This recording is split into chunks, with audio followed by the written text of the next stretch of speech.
Desta manhã é uma mensagem que nós temos trabalhado durante esse período desse mês, esses 3 meses, janeiro, fevereiro e março, sobre conhecer a Deus. E eu quero que você abra sua Bíblia em Jó, no capítulo 42. Jó 42, versículo de número 5.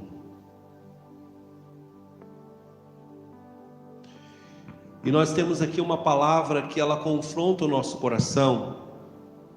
Eu quero pensar com você nesta palavra, o que Jó, ele expressa aqui nesse texto.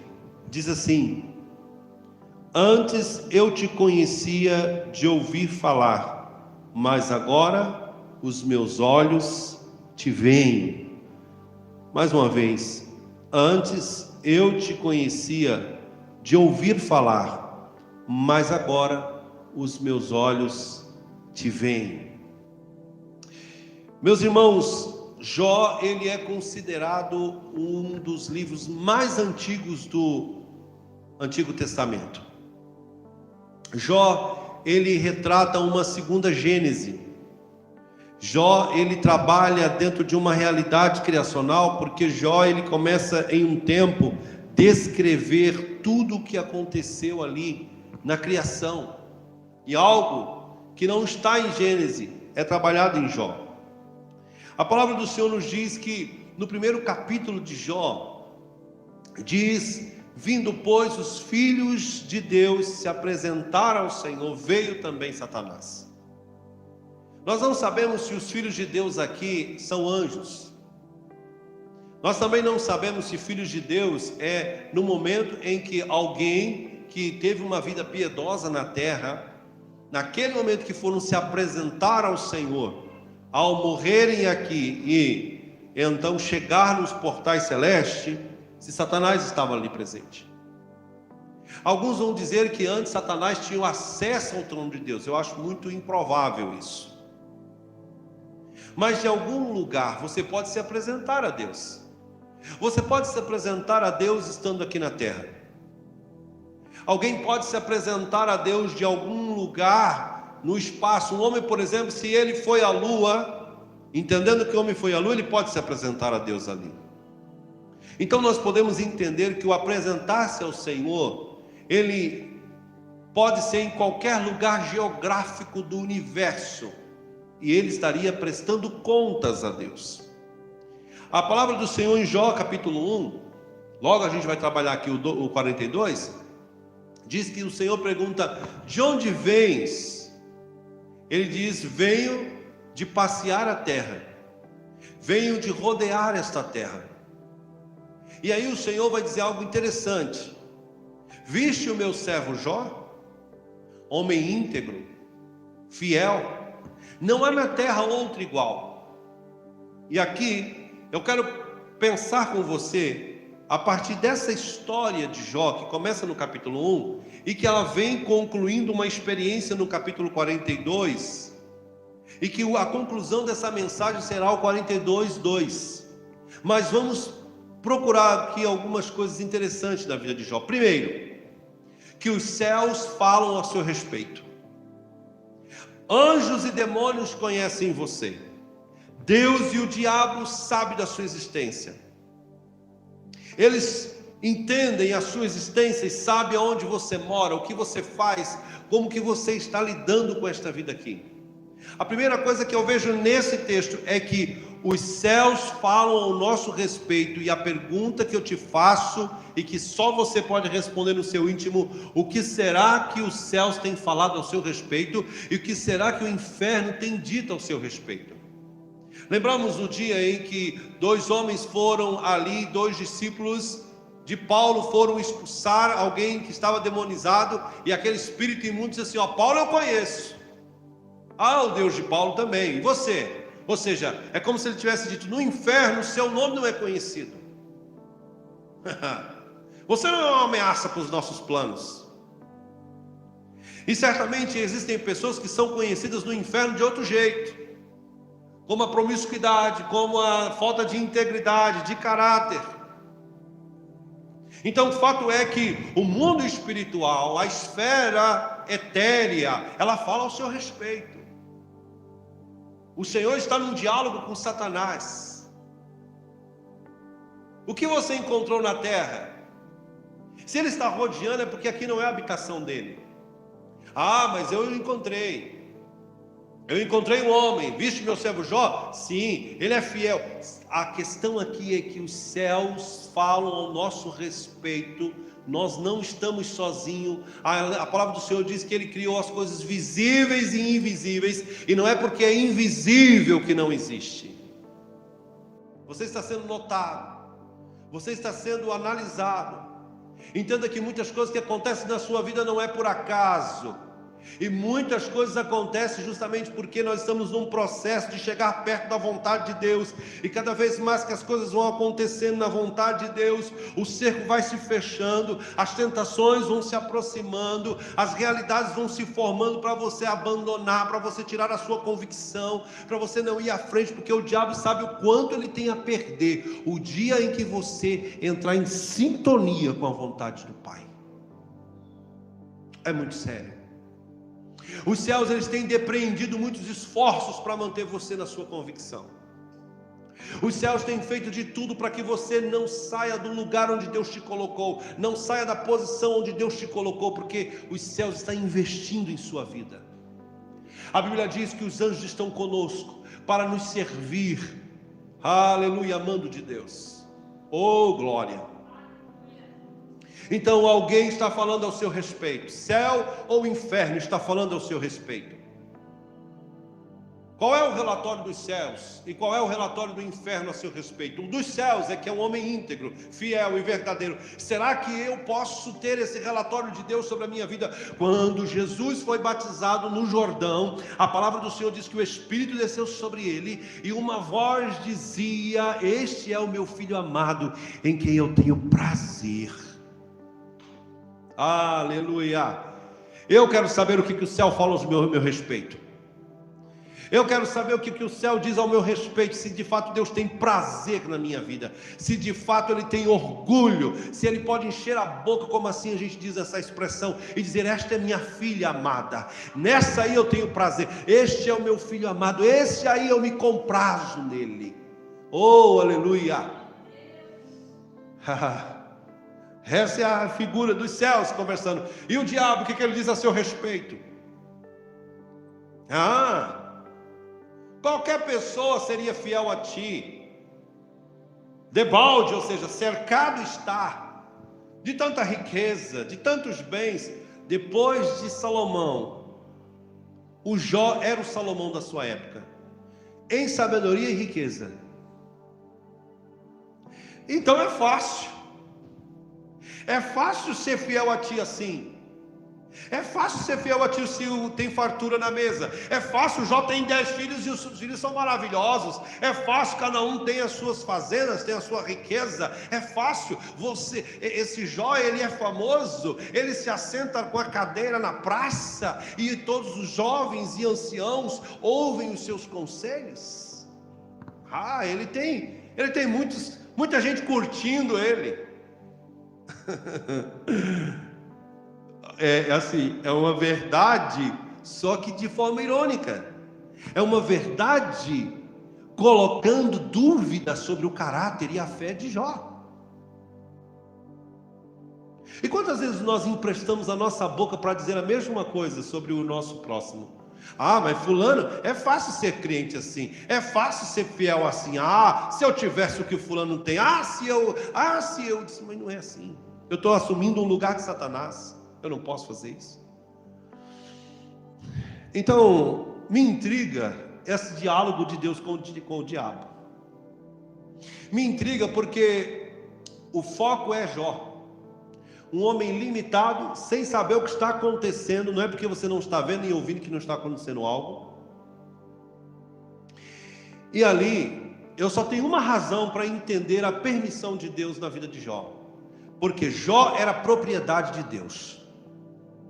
Se você é propriedade de Deus, Deus se responsabiliza pela provação. Eu não estou falando tentação, porque tentação é algo que vai ser algo que vai tratar a sua convicção e a sua fé no sentido da pureza e da santificação. Mas provação, ela vai lapidar a sua fé, ela vai desmistificar a sua fé, ela vai tirar a religiosidade da sua fé. Então o que acontece? Neste momento, Deus é expert em tratar com a nossa fé. Veja Abraão, que ali não foi o diabo, foi o próprio Deus quem mandou entregar o seu próprio filho. Ele estava depurando a fé daquele homem. E aqui, Deus ele diz a Satanás: então vai, toca no que ele tem, para você ver. Deus não está provando nada a Satanás. Deus não tem necessidade de nos usar como marionetes para provar algo a Satanás. Mas Deus está mostrando a nós, na verdade existe uma plateia que não está naquele contexto. Existe uma plateia que são os anjos também que estão vendo. Existe uma plateia que somos nós, que estamos... Esse texto foi escrito para nós, para você dizer o seguinte: olha para o seu irmão Jó, olha pelo que ele passou, e Deus está nas entrelinhas dessa situação, ainda que ele não seja visto, ainda que ele não seja percebido. O Senhor tem em suas mãos todo o vale que você está passando.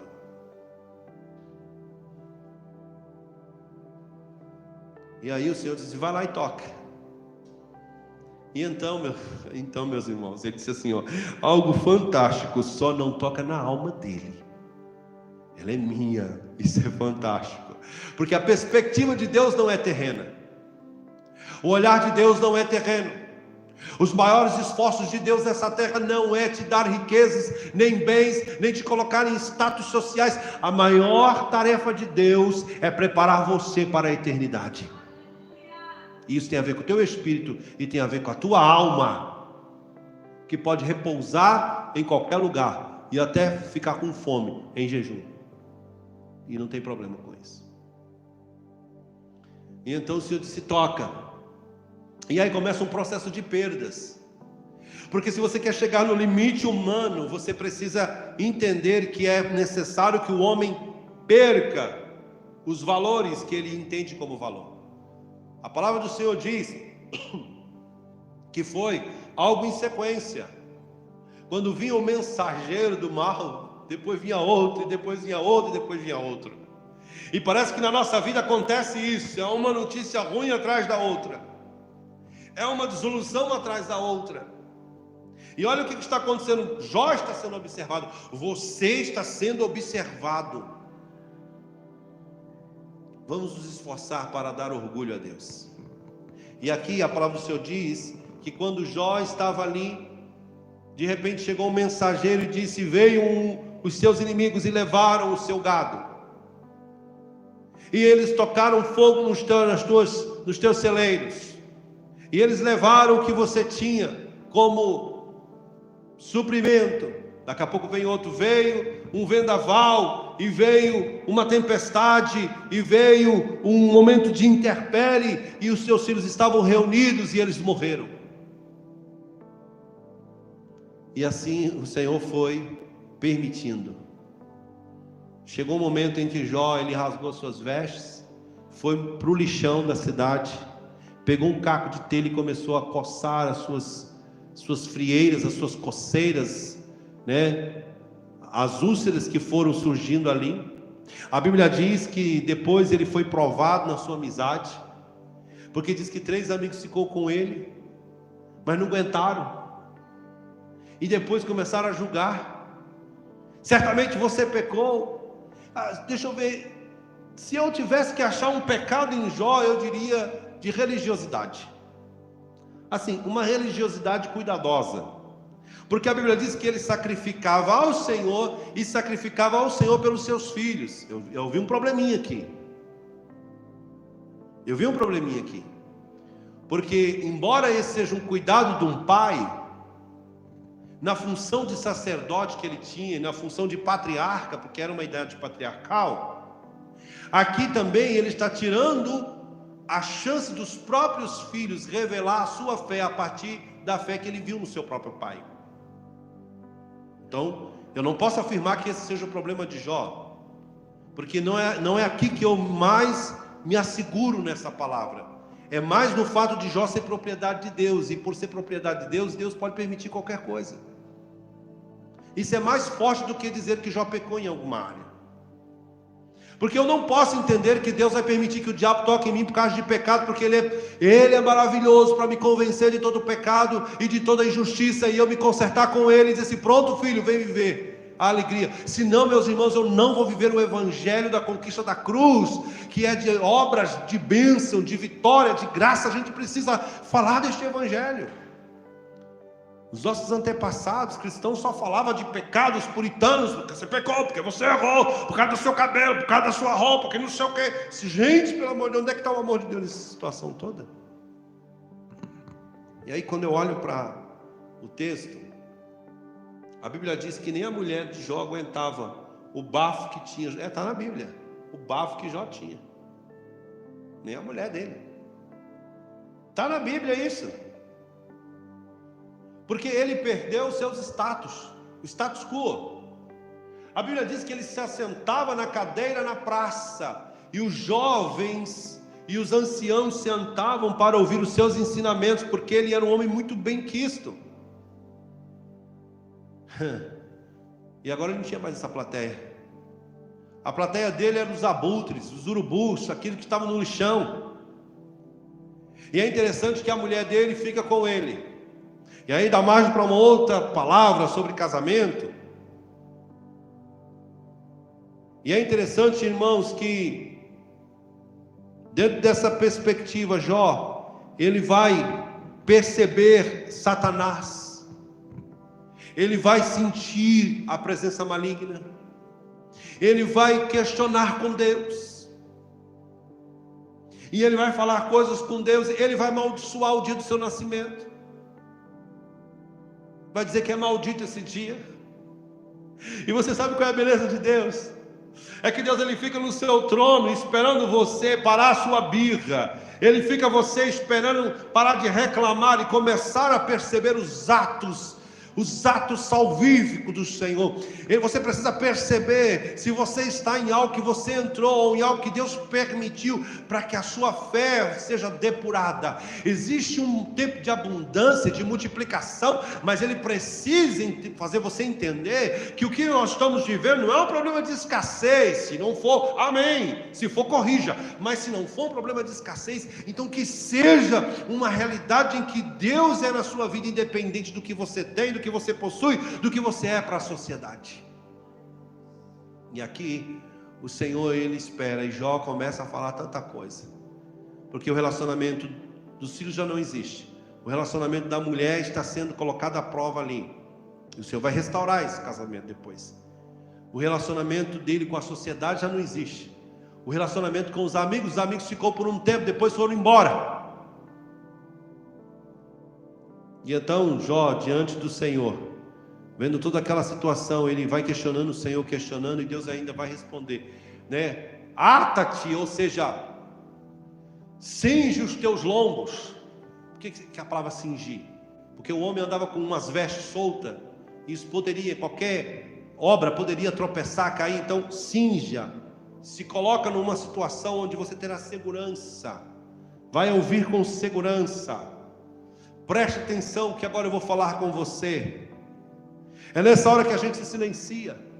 É nessa hora que você para de reclamar, para de falar, para de apontar, para de perguntar. E aí você se cala diante do Senhor. E o Senhor fala assim: onde é que você estava quando eu coloquei os limites do mar? Fala-me, se é que podes. Quem foi que me deu conselho? Onde habitou a cabra montanhês? E aí Deus começa a trazer a Gênese ali. Então Deus começa a silenciar Jó. Você sabe quando é que você começa a entender Deus? Quando você silencia a sua alma. E você vai dizer como o salmista: quieta-te, alma, dentro em mim, pois eu ainda o louvarei. Ele vai dizer assim: eu sei que o meu Redentor vive. Eu sei. Isso ninguém pode tirar de mim. A despeito do que eu estou passando, Ele está dizendo, a despeito de ter perdido os meus filhos, a despeito dos bens que eu tinha, a despeito do meu casamento que parecia estar tão harmonioso, a despeito dos amigos que pareciam ser tão próximos, tão íntimos, a despeito de tudo aquilo que parecia ser o ícone da sabedoria, eu sei, eu posso não dizer mais o que está acontecendo, eu posso não ter mais explicação para a minha realidade, mas uma coisa eu te digo, eu sei que o meu Redentor, Ele vive, e no final de tudo isso, Ele se levantará. Aleluia. Às vezes a gente quer que Deus se levante no começo, às vezes a gente quer que Deus se levante no meio da prova, mas nós temos que esperar as últimas chuvas, como diz Deuteronômio 28, eu sei que Ele vai se levantar, é o meu Redentor. Quando Ele fala Redentor, Ele vai me redimir dessa situação, do meu opróbrio, da minha vergonha, porque a característica dessa realidade era pecado para aquele povo. Você pecou, procure o seu pecado, procure o seu erro. E aí, depois de passar toda essa situação, do capítulo 1 ao capítulo 42 é só situação ruim. Aí ele vai dar essa célebre fala. Antes, eu quero dar uma pausa aqui, porque ele dá uma pausa. Antes, por que antes? Eu te conhecia de ouvir falar. Ele está dizendo, eu te conhecia pela tradição oral. Eu te conhecia, eu não tinha ainda escrita, no sentido de que nós temos hoje. Haviam escritos, mas não tão completos como nós temos hoje. E ainda coisa que há de nos ser revelada, que nem olhos viram, nem ouvidos ouviram. Ele diz assim, antes da tradição oral, antes eu ouvia e via pelos olhos dos profetas, eu ouvia e via pela experiência dos outros, eu ouvia pelo aquilo que os outros caminharam e me disseram e me contaram, pelo testemunho das pessoas. Mas agora, depois que eu perdi meus filhos, depois que eu não tive mais amigos, depois que meu casamento entrou numa crise, agora, depois que eu perdi todos os meus bens, e que todo mundo que achava me venerava e me aplaudia, e agora não estão mais, as praças estão vazias, agora eu vejo com os meus próprios olhos. Os meus olhos te veem. Eu não vejo mais pelo olhar do profeta, eu não vejo mais pela percepção do sábio, são os meus olhos que te veem. Sabe o que eu quero dizer com você isso? Eu quero dizer que a sua prova e a sua situação, ela precisa revelar o Deus que você serve. Ela precisa revelar o nível de relação que você tem com Ele. Ela precisa, não, depois de qualquer situação que você passar, você não pode sair dessa murmurando, criticando, zombando, desacreditando o que Deus pode fazer na sua vida. Você precisa passar por tudo isso, e a sua conclusão tem que ser esse versículo. Antes eu não tinha nenhuma noção do que o Senhor era na minha vida, mas agora, não é a tradição, não é a ortodoxia, não são os escritos que me dizem quem o Senhor é. Isso é apenas um lampejo do que o Senhor é, isso é apenas um argumento do que o Senhor. Os meus olhos, eu vivi na pele, a minha experiência, e ninguém me tira isso. Os meus olhos te veem. Eu posso definir o relacionamento que eu tenho contigo. Eu sei o que é ter um Deus, e só ter um Deus, e não ter mais nada, como a gente acabou de cantar nessa canção. Tu és o meu primeiro, é o único. Só o Senhor, quando Ele se torna a maior riqueza da sua vida, como disse Catherine Coleman para 10 mil pessoas, disse assim, não entristeça o meu amigo Espírito, o Espírito Santo. Não sabe você que Ele é mais real para mim do que você? Deus tem que ser mais real para você do que qualquer coisa que o Espírito, a matéria foi criada. Agora os meus olhos te veem. E aí, olha o que diz. Eu quero concluir com o versículo 2. Eu sei que tu podes fazer qualquer coisa, e que nenhum dos teus planos podem ser frustrados. Em outra versão diz: eu sei que tudo podes, meu amado, e que nenhum dos teus planos podem ser frustrados. Diga comigo: nenhum dos teus planos podem ser frustrados. Será que você não é plano de Deus? Será que a sua existência não é plano de Deus? E será que os caminhos que você passou, embora Ele não tenha te permitido, embora for uma decisão sua, será que Deus não te alcançou nessa curva da vida e disse assim: opa, e aí, quer voltar, quer estar nos meus planos? Você é um plano de Deus, e você não será frustrado. A sua vida não será frustrada, a sua casa não será frustrada. Ele está dizendo: eu sou o teu Deus, e você é meu plano, e eu tenho um plano maior e melhor. Os meus pensamentos são mais elevados que o seu. A Bíblia diz que Deus deu em dobro para Jó o que ele perdeu. A Bíblia diz que ele teve filhos e filhas mais lindas que não haveria depois. O Senhor restaurou o casamento de Jó, o Senhor restaurou a vida de Jó, mas ele precisou viver essa experiência para lá na frente, quando ele tiver tudo em dobro, ele vai dizer o seguinte: não é isso que me define a minha vida com Deus. Não, Deus não é Deus porque Ele me restituiu. Eu o vi e eu sei quem Ele é antes de eu ter tudo isso. Aleluia.